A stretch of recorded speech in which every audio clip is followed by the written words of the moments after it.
శ్రావణ mega sale మీ CMR legacy of జ్యువెలరీలో విఏలో 50% వరకు తగ్గింపు. వివరాలకు సంప్రదించండి. నమస్తే రమగారు. నమస్తే జయ.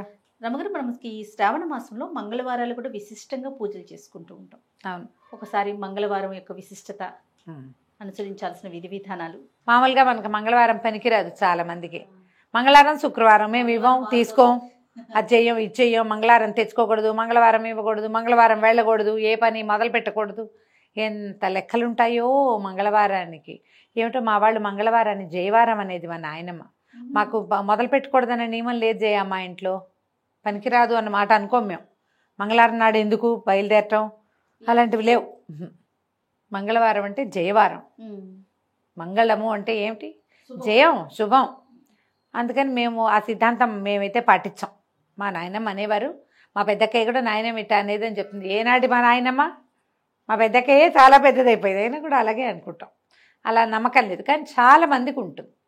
మంగళవారం పసుపు ఉప్పు తీసుకోరు, ఎవరి దగ్గర పెరుగు తీసుకోకూడదు, పాలు తీసుకోకూడదు, ఇవ్వకూడదు, డబ్బులు ఇవ్వకూడదు. అవన్నీ మీ ప్రాంతాల వారీగా మీ ఇళ్లలో ఉన్న విధానం అంతే. ఈ మంగళవారాన్ని సంవత్సరం అంతా మనం పెద్దగా పాటించకపోయినా శ్రావణ మంగళవారాలు మాత్రం విశేషంగా చెప్తారు. ఈ మామూలుగా మనకి స్త్రీల వ్రత కథలు, నోముల్లో ప్రఖ్యాతమైన నోముల్లో శ్రావణ మంగళవారపు మంగళగౌరి నోములు విశేషమైనవి. అమ్మవారు మాంగళ్య గౌరికగా ఉంటుంది. ఈ మంగళగౌరి మనకు అష్టాదశ శక్తిపీఠాల్లో ఒకరుగా ఉన్నారు మాంగళ్య గౌరి అమ్మవారు. అయితే ఈ మాంగళ్య గౌరి అంటే ఈవిడ ఎవరు? మన స్త్రీల యొక్క సౌభాగ్యాన్ని కాపాడే దేవత. ఈ గయలో ఉన్నది అమ్మవారి దేవాలయం. ఎన్నో పురాణాల్లో కూడా ఈ దేవాలయ ప్రాముఖ్యత చెప్పబడింది. అంటే ఇది ఎంత పురాతనమైనది. పురాతన శక్తిపీఠాల్లో మన గయ కూడా ఒకటి, ఈ మాంగళ్య గౌరిక. అయితే ఆమెని ఈ రోజున అర్చిస్తాం.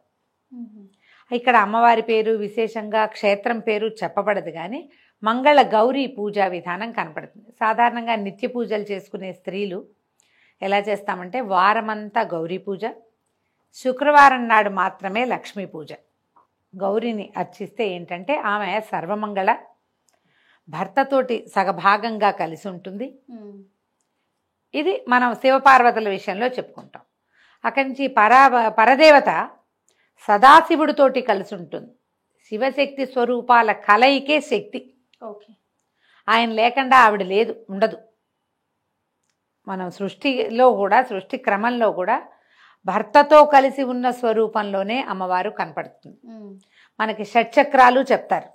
షట్చక్రాలు చెప్పి సహస్రారం 7వ చక్రంగా చెప్పబడుతుంది. 6 చక్రాలు ఉన్నాయి. ఈ 6 చక్రాలలోనూ కూడా అమ్మవారు భర్తతో కలిసి ఉంటుంది, ఒక్కొక్క చోట ఒక్కొక్క స్వరూపంలో.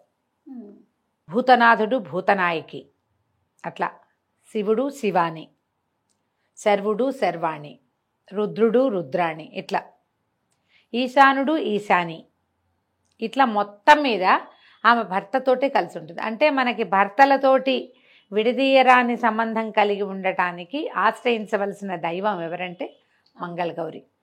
ఈ స్వరూపంలో ఉన్న అమ్మని మనం అర్చిస్తే గనక సకల శుభాలు జరుగుతాయి. భార్యాభర్తలకి ఎడబాటు లేకుండా ఉంటుంది. గొడవలు కొట్లాటలు రాకుండా ఉంటాయి. ఏదైనా చిన్న పొన్న సంసారాల్లో వస్తాయి, కానీ అవి చిలికి చిలికి గాలివానలు కాకుండా, సంసార విచ్ఛేది కాకుండా, గృహ విచ్ఛేదాలకి దారి తీయకుండా ఉంటుందని వివాహం అవగానే కొత్తగా పెళ్ళైన పిల్లలతోటి మంగళగౌరి నోము పట్టిస్తారు. కొన్ని ప్రాంతాల్లో కన్యగౌరి నోము విధానాలు ఉంటాయి. 9వ ఏడు వచ్చేసరికి 8వ ఏటో ఇప్పుడు పట్టిస్తారు. ఇది పూర్వమట 5వ ఏట నుంచి పట్టించేవాళ్ళు. ఈ కన్యగౌరి నోములు పట్టించడం ఒక విధానం ఉండేది. ఇప్పుడు మనం ఆ ఎర్లీ పెళ్ళిళ్ళ విధానాలు అవి పోయినాయి కదా. పిల్లలు కొంచెం కాస్త ఈడేరక ముందే మొదలు పెడతారు. ఇంచుమించుగా పిల్లలు పెద్దవాళ్ళు అయ్యేసరికల్లా ఆ నోములు తీర్చేస్తారు. 5 సంవత్సరాలు చేయాలి దీని నియమం. 5 ఏళ్ళు. ఈ 5 ఏళ్లలో ఏటా వాయనాలు పెరుగుతాయి. తొలి సంవత్సరం 5 ముత్తైదువులకి వాయనం ఇస్తాం. 2వ సంవత్సరం 10, 3 15, 4 20, 5వ సంవత్సరానికి 25 మంది ముత్తైదువులకి వాయనం ఇవ్వాలి. ఇది జాతుల నియమం. కొన్ని చోట్ల ఉంటుంది, కొంతమందికి ఉండదు. బ్రాహ్మణ ముత్తైదువులు అయితే వాళ్ళకే ఇవ్వాలనే నియమం కొన్ని ఊళ్ళల్లో ఉంటుంది, కొన్ని చోట్ల అట్లా ఉండదు, అందరికీ ఇస్తారు. మిగిలిన జాతుల్లో మంగళగౌరి నోములు పట్టుకున్న వాళ్ళకి ఆ నియమం ఉండదు. ఎవరికైనా సరే కాళ్ళకి పసుపు రాసి బొట్టు పెట్టి కాటుకిచ్చి వాయనం ఇవ్వటం విధానంగా కనిపిస్తుంది. దీనికి కూడా ఏంటంటే మన వరలక్ష్మి వ్రతంలో ఎట్లాగో ఇక్కడ కూడా అలాగే ఈ మన తోర పూజ ఉంటుంది. తోర ఈ పూజ చేసుకోవటం, దీనికి మంగళగౌరి వ్రతాలకి నియమంగా చేసేవి ఏంటంటే ఆవునేతి దీపాలు. ఆమె ఆవునేతి దీపాలలో ఉంటుంది మంగళగౌరి. స్వచ్ఛమైన ఆవునేతితో పెట్టిన దీప కళికలో ఆమె ఉంటుందన్నమాట మంగళగౌరి. ఆమెకు అత్యంత ప్రీతిపాత్రమైన స్థానం అదట. తర్వాత ఏం చేస్తారు, ఆవునేతి దీపాలు, ఆ దీపాలు కూడా చలిమిడితో దీపారాధన, శనగలు నివేదన, పాయసము పులగము నివేదన చేస్తారు. చేసి ఈ పూజ మొత్తం పూజ పూర్తి చేసుకున్నాక పూజ అవసానంలోకి వచ్చాక తోర పూజ చేస్తారు. తోరం కట్టుకుని అప్పుడు అమ్మవారి కథ వింటారు. ఈ కథ వినేటప్పుడు ఏం చేస్తారంటే కత్తికి నెయ్యి రాసి ఈ ఆవునేతి దీపం మీద కత్తి పట్టుకుంటే ఈ ఆవునేతి పొగ ఈ కత్తికి పారుతుంది కాటికలాగా. అది కంటికి ధరించాలి. ఆ కంటికి ధరిస్తే మంచిది. ఎంత అద్భుతమైన విషయాలు కదా రమ్మగారు. మరి ఆవునేతి దీపారాధన మీద వచ్చిన కాటుక కంటికి మంచిది. మనం ఆముదం దీపం పెట్టుకుంటాం. అవును. ఇలా ప్రత్యేకంగా శ్రావణ మంగళవారం కాటుక విశేషమైంది. ఆ కాటుక పెట్టుకోవాలి. నోవు లేకపోయినా సరే మనకి వాళ్ళు ఎవరో తెచ్చారు ఆ కాటుక పెట్టుకుంటే బాగుంటుంది. చేయొచ్చు అట్లా. ఇనపదానికి ఈ కత్తి అంటే అదేదో వేరేది ఉండదు కదా, ఇనప కత్తులు ఉంటాయి. ఇనపదాని మీద పారిన కాటుక కూడా మంచిది. వెండి పళ్ళాలకి వాటికి పారించరు, ఇనపదే ఉండాలి. అందుకని కత్తి కాటుక పట్టించడం అంటారు దాన్ని. కత్తికి పట్టడం. అక్కడి నుంచి మొట్టమొదట పూజ అవగానే బుట్టవాయనం అని కొన్ని ప్రాంతాలు ఎత్తారు. మా వాళ్ళందరికీ కూడా బుట్టవాయనమే. ఇలా పూజ నుంచి లేవగానే ఎవరన్నా ముత్తైదుని ఇంటికి వచ్చేలాగా ఏర్పరచుకొని ఒక తోరం కట్టి ఆమెకు కాటుకిచ్చి పసుపు రాసి బొట్టు పెట్టి వాయనం ఇస్తారు. ఇస్తనమ్మ వాయనం, పుచ్చుకుంటున్నమ్మ వాయనం, 5 మాటలు మనం అంటాం, 3 మాటలు మనం అంటాం. వాళ్ళు కూడా పుచ్చుకుంటున్నమ్మ వాయనం అంటారు. ఎవరమ్మా నా చేతి వాయనం అందుకున్నది అంటే నేనమ్మా మంగళగౌరిని అని చెప్తారు ముత్తైదు. కోరితనమ్మా వరం అని వీళ్ళు అడిగితే ఇస్తేనమ్మా వరం అని అవతల వాళ్ళు అంటారు. ఇది మొత్తం అన్ని వాయనాలకి ఇవ్వాలన్న నియమం లేదు. బుట్ట వాయనానికి ఇస్తారు. మీ ప్రాంతాల పద్ధతులు ఉంటే ఇది వరలక్ష్మి వ్రతం వాటిలలో అది కనపడదు, మంగళగౌరికే అది కనిపిస్తుంది అనమాట. ఈ వాయనం ఇవ్వటం. తర్వాత 5గురికి ఇవ్వాలంటే 5గురికి సూర్యాస్తమయం లోపల మొత్తం వాయనాలు ఇచ్చేయాలి. పెరుగుతారా పెరగరా, ఏటా పెంచుకోవాలా, ఈ వారం చెప్తే వచ్చే వారం డబల్ ఇవ్వాలా, అవన్నీ కూడా మీ ఇళ్లల్లో ఉండే విధానము. 4 మంగళవారాలు ఉంటే ఆడపిల్లలకి గప్పుకుని ఏ ఇబ్బందో వస్తుంది. ఓ వారం కుదరలేదు అనుకో, మంచి రోజులు కాదు, అప్పుడు ఏం చేస్తారు, తర్వాత వారం ముందు వారం మానేసిన వాయినాలు కూడా ఇప్పిస్తారు. కొన్ని ప్రాంతాల్లో ఉంటుంది. మొన్న ఎవరో కలిశారు, అలా ఉండదండి మేము అలా చేయము అని చెప్పారు. అదేలేండి, కొంతమందికి ఇలా ఉంటుంది. ఓ వారం మానేసి ఇప్పుడు 25 మంది ముత్తైదువులకి ఇవ్వాలి 5వ సంవత్సరంలో, ఓ వారం మానేస్తే 50 మంది ముత్తైదువులని వెతుక్కోవద్దు, ఇళ్ళంబడి పడి తిరగాల్సి వస్తాం. అవన్నీ కొంచెం ఇబ్బంది అవుతాయి. అందుకని ఏ అత్తగారో ఆ అమెండ్మెంట్లు అవి మానేసినట్టున్నారు. వాళ్ళకు ధన్యజీవులు అలాంటిది ఏదైనా కుదిరితే చేసుకోవచ్చు. మీ పద్ధతి ప్రకారం వెళ్ళండి. దీనికి శ్రావణ మంగళవారానికి ఒక ప్రత్యేకమైన కథ చెప్పబడుతుంది. ఈ కథా కాలక్షేపమే చాలా ముఖ్యమైనది. ఇందులో పూజ అంతా లైన్ మామూలే, లడ్డువారీలని చేస్తారు. ఏం చేస్తారంటే 5 ఉండలు చేసి పాములాగా చేస్తారు. దాన్ని ఈ ఉండల మీద ఇట్లా వేస్తారనమాట. తర్వాత ఈ పూజ కూడా అమ్మవారికి ఆ పీట మీద అష్టదళ పద్మం వేయాలి. పద్మాలు పెట్టి అమ్మవారిని కూర్చోబెట్టుకోవాలి. పద్మాలు వేయటం, చిన్న చిన్న పువ్వులు వేస్తారు, వేసి అమ్మవారిని కూర్చోబెడతారు. ఈ కూర్చోబెట్టడానికి మంగళగౌరిని ఎట్లా చేయాలి, మనకి ప్రతిమ ఉండదు కదంటే పసుపు గౌరి. కొన్ని చోట్ల గుండ్రంగా చేస్తే గౌరి అంటారు, కొన్ని చోట్ల పొడుగ్గా చేస్తే గౌరి అంటారు. మా ఇళ్లలో పసుపుని ఇట్లా పొడుగ్గా చేసుకుంటాం, త్రికోణంగా అంతే పైకి చేస్తారు. నిలబెట్టిన గౌరీ స్వరూపాన్ని వినాయకుడిని కూడా చేసుకుంటాం. వినాయకుడిని మొదట పూజ చేసి పక్కకు పెట్టి గౌరీ పూజా విధానంలోకి వెళ్తాం. ఈ శ్రావణ మంగళవారపు కాటుకని చక్క భద్రంగా దాచిపెట్టుకుంటే సంవత్సరం అంతా పెట్టుకోవచ్చు. నేనేం చేసేదాన్ని అంటే కత్తి కాటుకు పట్టించి ఎవరికైనా కత్తి ఇట్లా చూపించడం నాకు ఇష్టం ఉండేది కాదు. అసలు కొందరి ఇళ్లలో ఆ కత్తులు కడగరు కూడా. మొత్తం 5 వారాలు 4 వారాలు అదే కత్తి ఏమిటో దుమ్ముగా అయిపోతుంది, కళ్ళకి మంచిది కాదని ఒక భయంగా ఉండేది. మొట్టమొదటి వాయనం ఇచ్చేశాక జాగ్రత్తగా ఒక వెండి భరిణిలోకి ఆ కాటుక తీసేసుకునేదాన్ని. నేను తీసేసి కొంచెం ఆవు నెయ్యి వేసి రంగరించి పెట్టుకునేదాన్ని. నేను అదే పట్టుకెళ్ళి ఇచ్చేదాన్ని. నేను ఇలాగే చేశాను. పిఎస్ నారాయణ గారిని రైటర్ మన ఇంటి దగ్గరే ఉండేవారు. ఆవిడ డాక్టర్ గారి భార్య చక్కగా తెస్తారు కాటుకనేవారు, పెట్టుకునేవారు ఆవిడ చాలా ఇష్టంగా. ఆ తర్వాత ఆ కాటుకని మా పిన్నత్త గారు కూడా ఒక ఆవిడకి వారికి ఇస్తుండేదాన్ని, ఏడాదంతా పెట్టుకునేవారు. కాటుక ఉండిపోతుంది, అవునండి. ఎవరో ఒకళ్ళు పెట్టుకుంటారు, ఆసక్తి ఉన్న వాళ్ళకి ఇచ్చేసేదాన్ని. క్లీన్గా ఉంటుంది, నేను జాగ్రత్తగా పెట్టుకునేదాన్ని. మేము ఈ పద్ధతులు మీ పెద్దవాళ్ళు ఎలా చెప్తే అలా చేయడమా, కానీ ఇలాంటి పద్ధతిని పాటించవచ్చు. నాకు పైన అదుపు లేకపోవడంతో నేను ఇలా చేశాను. ఆ కత్తి చూపించటము ఇష్టం లేకపోయింది, దాని నిండా దుమ్ము పడుతుంది. అందరు ఏం చేస్తారంటే దాన్ని ప్లాస్టిక్ కవర్లో పెట్టి ఉంచుకుంటారు దుమ్ము పడకుండా. మేము ఈ విధానాలు పూర్వం ఒక రాజుగారికి ఒక కుమారుడు కలిగాడు. ఈ రాజుగారికి కుమారులు కలగనప్పుడు నేను బ్రీఫ్గా చెప్తున్నాను కథని, మీ పుస్తకంలో పెద్ద కథ ఉంటే హాయిగా చదువుకోండి. సంతానం కలగక చాలా బాధపడ్డారు. బాధపడితే ఏమైందట, సరే రాణి గారికి ఒక సన్యాసి వరం ఇచ్చాడు, ఫలానా దేవాలయంలో మామిడి చెట్టు ఉంది, మామిడి పళ్ళు కోసుకో, ఆ మామిడి పండు కోసుకుంటే సరిపోతుందంటే ఈవిడేం చేసిందట, ఆ మామిడి పండు కోసుకోవటానికి పక్కనున్న పుట్ట మీద కాలు పెట్టి ఎక్కింది. పళ్ళు ఎక్కువ కోసుకోవద్దన్నారు, ఎక్కువ కోసేసుకునేసరికల్లా సర్పశాపం లభించింది ఆవిడికి, సర్పశాపం అయింది. ఏమిటి, అల్పాయుషు గల కుమారుడు పుడతాడు నీకు అని. ఈ అల్పాయుషు కలిగిన కుమారుడు అనేసరికి పిల్లాడికి 14-15 ఏళ్ళు వచ్చేసరికి పోతే పాపం చాలా దుఃఖపడ్డారు, ఏం చేయాలని. పిల్లవాడు అల్పాయుష్కుడని 14 ఏటో 15 ఏటో ఇతనికి సర్పం వల్ల మారకం ఉందని వాళ్ళు తెలుసుకున్నారు. కుమారుడికి కూడా తెలిసిపోయింది. ఇతను ఏమన్నాడు, నేను ఇక్కడ ఉండను, నేను ఏమీ లేకుండా ఎప్పుడు ఈ అంతఃపురాల్లో వీటిలలో నేను ఎందుకు ఉండాలి, నేను తీర్థయాత్రలకు వెళ్తానని మేనమావతో కలిసి శివుడు అతని పేరు రాజకుమారుడు తీర్థయాత్రలకు వెళ్ళిపోయాడు. వెళ్ళిపోయేసరికల్లా తీర్థయాత్రల్లో ఒక ప్రాంతంలో ఆగారు వాళ్ళు. ఆగేసరికల్లా అక్కడ ఒక సత్రం భార్యాభర్త ఓ పిల్లలు ఉన్నారు, సత్రం యజమాని. ఆయన కుమార్తె సుశీలని పిల్ల చక్కగా ఉంది, ఎదురు పిల్లలతో ఆడుకుంటుంది. ఆడుకునేసరికల్లా ఆ పిల్ల ఏదో రకార మకార ప్రయోగాలు చేసింది అవతల పిల్ల. అనేసరికల్లా ఈ సుశీలంది, మాకు అట్లాంటివి ఏమి ఉండవు, మా అమ్మగారు మంగళగౌరి వ్రతం చేస్తుంది, వ్రతం చేసిన వాళ్ళకి వైధవ్యం రాదు, ఎప్పుడు ఆ వాయన నేనే అందుకుంటా మొదట, రేపొద్దున నాకు వివాహం అయ్యాక తప్పకుండా నేను ఆ నోవును వస్తాను, మాకు అలాంటివి రావు, మా ఇంట్లో మంగళగౌరి వ్రతం ఉందండి.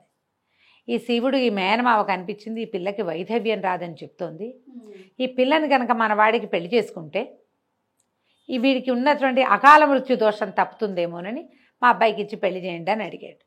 పిల్లాడికి పెళ్లి చేశారు. పెళ్లి చేసిన తర్వాత ఏమైంది, సాయంకాలం పిల్లాడిని గదిలోకి పంపించారు. ఈ అమ్మాయి ఇట్లా మాగన్నుగా నిద్రపట్టేసరికి రాత్రికి ఒక సర్పం వచ్చి నీ భర్తని కాటేస్తుంది, మీ తల్లికి వాయనం ఇచ్చిన కుండలో ఆ సర్పాన్ని బంధించు అని మంగళగౌరీదేవి చెప్పిందట. మామూలుగా పిల్లకి పెళ్ళిళ్ళు చేసినప్పుడు శ్రావణ మంగళవారపు నోవులు ఉన్నాయనుకో తల్లికి, పెళ్లిలో తీర్చుకుంటారు.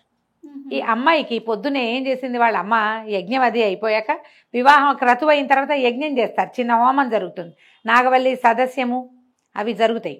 ఆ జరిగినప్పుడు ఏం చేసింది ఆవిడ, పిల్లకి వాయనం ఇచ్చింది, శ్రావణ మంగళవారం నోవుని పిల్లకి అప్పచెప్పింది. ఒక కుండలో అవి ఇవి అన్నీ పెట్టి ఇచ్చారు. ఆ కుండ ఈ అమ్మాయి వీళ్ళు ఎక్కడ పెట్టారు, ఈ పిల్లల్ని పంపించిన గదిలో అటక మీద ఉంది. ఈ అమ్మాయికి ఇట్లా మాగన్నుగా నిద్ర పట్టింది, మీ నిద్రలో ఆ కల వచ్చింది. పొద్దునే తను వాయనం పుచ్చుకుంది కదా, ఆ పుచ్చుకున్న కుండ పైన ఉంది. ఆ సర్పం వస్తుంది, సర్పాన్ని బంధించి మీ అమ్మకి వాయనంగా ఇవ్వు అని చెప్పి. ఈ అమ్మాయి ఏం చేసింది, మెలకు వచ్చి చూసేసరికి వాళ్ళ భర్త ఏమో నిద్రపోతున్నాడు, ఒక సర్పం చరచరలాడుతూ వస్తాం. పిల్ల ఏం చేసింది, గబుక్కున ఈ భర్త మీద పడుకుని ఉన్నాడుగా, ఆ పైన అది అందదు అటక, అతని తొడ మీద కాలేసి పైకెక్కి ఆ కుండ దించి పాము దగ్గర కాసిన పాల గ్లాసులు పెట్టారు గదిలో. పాలు పెట్టేసరికి సర్పం పాలు తాగుతుంటే అదాట్న దాన్ని కుండలోకి లాగేసి ఒక గుడ్డ మూట కట్టి పక్కన పెట్టుకుంది. భర్తను చూస్తే నిద్రపోతున్నాడు. ఈ పిల్ల ఏం చేసింది, బయటికి వెళ్ళి అమ్మ మంగళగౌరి దేవి నీకు ఇది వాయనం ఇవ్వమందమ్మా అని చెప్పి ఆ కుండని ఎత్తి తల్లి చేతిలో పెట్టింది. ఆవిడ ఏం చేసింది, ఆ కుండను ఊడదీస్తే అందులో సర్పం లేదు, ముత్యాల హారం ఉంది. ఆ ముత్యాల హారాన్ని తీసి పిల్ల మెళ్ళో వేసింది. ఆవిడ మెళ్ళో పోయి నీ భర్తతోటి నిద్ర చేయమంటే అమ్మాయి వెళ్ళిపోయింది లోపలికి. ఆ అబ్బాయి ఏదో మాట్లాడాడు, ఒక ఉంగరం తీసి పిల్ల చేతికి పెట్టాడు. రాత్రి నిద్రపోయారు.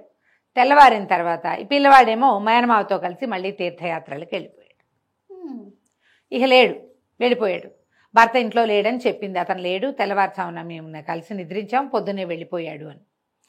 సరే తండ్రి వెతికిస్తానన్నాడు, కానీ ఏం వద్దు, నేను ఇక్కడే ఉంటాను, వస్తాడు మళ్ళీ తిరిగి, తీర్థయాత్రలకు వెళ్తున్నామని చెప్పారు కదా, వాళ్ళ ఊరు వెళ్ళాలంటే ఈ ఊరి మీదగానే వెళ్ళాలి కదా. ఆ పిల్ల అక్కడే ఉండిపోయింది. ఉండి వచ్చిన వాళ్ళందరినీ సేవించి చాలా రోజుల తర్వాత ఈ వెళ్ళిన శివుడు అనే యువకుడు ఈ మేనమావతో తీర్థయాత్రలన్నీ పూర్తి చేసుకుని మళ్ళీ ఈ ఊరు వచ్చాడు. ఊరొచ్చి ఈ ఊళ్ళో నిద్ర చేశాడు. నిద్ర చేస్తే అతనికి ఎట్లా కాలొచ్చింది, తన కోసం యమభట్టులు వచ్చినట్టు, మంగళగౌరీదేవి ఇట్లా కత్తి కటారు పట్టుకుని నిలబడి ఉన్నట్టు, ఆమె సైన్యము ఈ యమభటులతో యుద్ధం చేస్తున్నట్టు కలొచ్చింది. యమభట్లందరూ వెళ్ళిపోయినట్టు, తను అక్కడే నిలబడి ఉన్నట్టు, ఆమె ఇట్లా కత్తి ఖడ్గాలు అవి పట్టుకుని తనకి రక్షణగా ఉన్నట్టుగా కలొచ్చింది. నాకు ఇట్లా కలొచ్చింది అని మేనమావకు చెప్పాడు. ఆయన ఏమన్నాడు, నాయనా నీకు ఈ ఊర్లో వివాహం చేశాం, ఆ అమ్మాయి వల్ల నీకు ఈ అపమృత్యువు తొలగిపోయింది, లేకపోతే నీవు తీర్థయాత్రల్లోనే మరణించవలసిన వాడవు. ఎందుకు నీకు ఈ మరణం సంభవించలేదో, మళ్ళీ ఈ ఊరు నీ భార్య ఉన్న ఊరు వచ్చేసరికి ఇట్లా ఎందుకు జరిగిందో పద మనం వెళ్దామని ఆ సత్రానికి తీసుకుపోయాడు. తీసుకెళ్లేసరికి ఆ అమ్మాయి భర్తను గుర్తుపట్టింది. గుర్తుగా అప్పటికి ఎన్నేళ్ళు అయింది, 3-4 సంవత్సరాలు అయిపోయింది. తీర్థయాత్రలు అంటే ఆ కాలంలో టైం పట్టేది కదా, పిల్ల పెద్దది కూడా అయింది. ఉంగరం చూపించారు. చూపించేసరికి అతను నాదే ఈ ఉంగరం అని గుర్తుపట్టాడు. అప్పుడు అతను తనకు వచ్చిన కళ ఇవి చెప్తే, ఆనాటి రాత్రి తనకేం కళ వచ్చిందో, తను ఏం చేసిందో, ఈ మెడలో ఉన్న ముత్యాల హారం ఆనాడు వచ్చిన సర్పం అని చెప్పింది అమ్మడు. చాలా సంతోషించాడు మేనమామ. నేను ఒక విశేషమైన పని చేశాను, మా అక్కయ్య శాపగ్రస్తురాలైన అయ్యి కుమారుణ్ణి ఇట్లాగా అల్పాయుష్వాణ్ణి కన్నప్పటికీ ఈ మంగళగౌరి ఆరాధనతో పిల్లవాడు బతికాడని వాళ్ళకి మంచి మాటలు చెప్పి ఈ పిల్లను కూడా తీసుకుపోయాడు. అయితే ఈ అమ్మాయి శ్రావణ మంగళవారం నోవులు నోచుకోవటం మొదలుపెట్టింది. అప్పటికి అది 4వ సంవత్సరమో 5వ సంవత్సరం వచ్చేసింది. పెళ్ళవగానే ఇక భర్తలు ఉన్నారా లేదా, తమతో ఉన్నారా, కాపురాన్ని పంపారా లేదు, నోవులు మాత్రం మొదలుపెట్టిచ్చేస్తారు. ఆ అమ్మాయి ఏం చేసింది, శ్రావణ మంగళవారపు కాటుకని ఒక భరిణెలో పట్టుకెళ్ళింది. తీరా ఈ కొడుకు కోసం ఏడ్చి ఏడ్చి ఆ శివుడు యొక్క అమ్మా నాన్నకి కళ్ళు పోయినాయట. అందులో అయిపోయారు వాళ్ళు. కుమారుడు చనిపోతాడని, ఈ ప్రయాణాల్లో ఎక్కడైనా అయిపోయాడేమో అని దుఃఖంతో కళ్ళు పోయినాయట ఇద్దరికి. ఈ మంగళవారపు కాటుకు పెట్టిందిట వాళ్ళకి ఆ కోడలు. దాంతో వాళ్ళకి కళ్ళు కూడా వచ్చేసినాయట. ఆ తర్వాత ఇట్లా ప్రతి వాళ్ళు కన్యలే గౌరీ నోములు పట్టచ్చు. తర్వాత వివాహితలైన వాళ్ళు ప్రతి వాళ్ళు శ్రావణ మంగళవారం నోము కనుక చేస్తే భర్తలకి అపమృత్యు దోషం పోతుందని ఈ కథ చెప్పబడింది.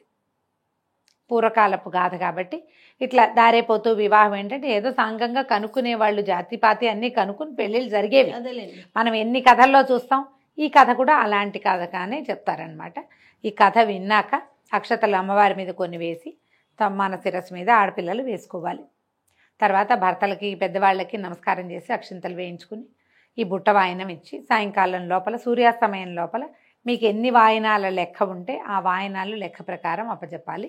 శనగలు, రవికల బట్ట, తర్వాత పళ్ళు, పువ్వులు, పసుపు రాసి తాంబూలం ఇచ్చి కాటుక ఇచ్చి వారికి అక్షింతలు ఇచ్చి దండం పెట్టుకుని అక్షింతలు వేయించుకోవాలి.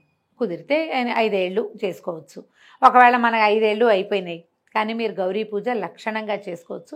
ఈ 4 వారాలు మంగళవారాలు విశేషమైనవి. ఎవరైనా వాయనం ఇస్తాం, తాంబూలం ఇస్తాం, మా ఇంటికి రండి అంటే వెళ్ళండి, మీ ఇంటికి వచ్చి ఇస్తామంటే చక్కగా తీసుకోండి, అన్నీ మంచివే. శ్రావణ మంగళవారపు కాటుక ధరిస్తే కనుక 5వ తనానికి మంచిది అని చెప్తారు. మీ అవకాశాన్ని బట్టి చేసుకోండి. నమస్తే. నమస్తే.